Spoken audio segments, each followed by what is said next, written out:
మీరు అవార్డు తీసుకుని ఒకసారి హై జంప్ చేశారండి ఆవిడ. అట్లా అనిపిస్తోంది నాకు. ఈ సందర్భంగా మళ్ళీ అవకాశం ఉంటుందో ఉండదో, జర్నలిస్టులతో చాలా సంబంధాలు, నాకు సత్సంబంధాలే ఉన్నాయి, కానీ ఒక చిన్న చిరు చాలా వెరీ థిన్ చేదు అనుభవం ఉంది. అది పంచుకోవాలని వాళ్ళు అనిపిస్తోంది నాకు.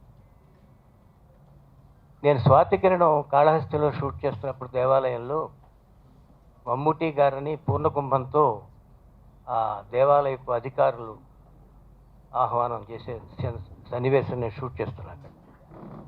లోకల్గా ఉండేటువంటి పాత్రికేయులు లేకపోతే బయట ఊళ్ళ నుంచి వచ్చి పాత్రికేయులు నేను షూట్ చేస్తుండగా వచ్చి నాతో ఏదో మాట్లాడి ఏదో తెలుసుకోవాలనుకున్నారు. అయ్యా, నా చిన్న బ్రెయిన్ ఇది పనిచేస్తున్నప్పుడు ఇంకో ఆలోచన పెట్టుకుంటే ఈ షూటింగ్ చేయలేను.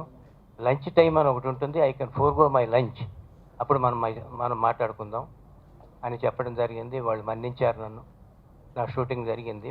లంచ్ టైం రాగానే వాళ్ళు కలిశారు, మాట్లాడారు, కొన్ని ప్రశ్నలు అడిగారు. నేను చెప్పిన 2 విషయాలు ఉన్నాయి దాంట్లో.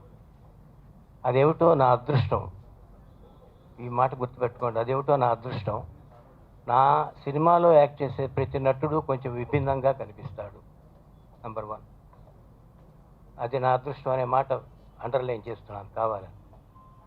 రెండో విషయం ఏంటంటే, ఇలాంటి చోట ఒక దేవాలయంలో షూట్ చేస్తున్నప్పుడు కూడా చాలామంది వచ్చి పాదాభివందనం చేస్తూ ఉంటారు. అది చాలా ఎంబరాసింగ్గా ఉంటుంది.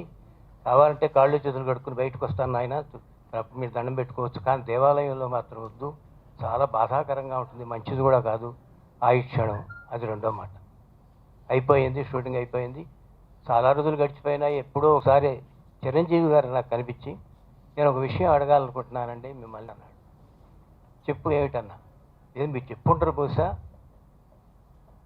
అయినా కూడా నాకు తెలిసిన విషయం పత్రికలో చదివాను అన్నాడు. ఏమిటి చదివావు నువ్వు అంటే, పాదాభివందనం చేయించుకుంటున్న ఏకైక దర్శకుడిని నేనే, నెంబర్ 1. నెంబర్ 2, నా చిత్రాల్లోనే నటులందరూ విభిన్నంగా నటిస్తారు, అలా చూపిస్తాను అయ్యా. అందువల్ల అప్పటి నుంచే నాకు భయం మిమ్మల్ని చూస్తే. అందుట్లో మాట్లాడాలంటే మరీ భయం. అక్కడికి ఆలోచించి ఎంత జాగ్రత్తగా మాట్లాడుతున్నానని అనుకున్నా కూడా పొరపాటున ఎక్కడైనా ఏదైనా ఒక స్పెల్లింగ్ మిస్టేక్ వస్తుందేమో, దానికి ఎబరేషన్స్ అవి క్రియేట్ చేసి ఎల్ఆర్ చేసి చెప్తారేమో అని భయం. అప్పుడు నేను అన్నాను అన్నమాట, నాయన నేను అన్న మాట ఇది పొరపాటే నువ్వు చెప్పింది, అనగా ఆ మాత్రం కూడా మాట్లాడకూడదేమో అనిపించింది. మరొకలా కాదు, వాళ్ళు కూడా బహుశా వాళ్ళ అభిప్రాయం చేర్చుంటారు, ఎందుకంటే వాళ్ళు చూసిన దర్శకుడు ఇలాంటి ఒక్కడే వింటాడు కాబట్టి అలా రాశారేమో అని సరిపెట్టుకోవాల్సి వచ్చింది. కానీ ఇది జనానికి తెలిస్తే ఏంటంటే ఎంత పొగరుమోతా అని వస్తుందండి.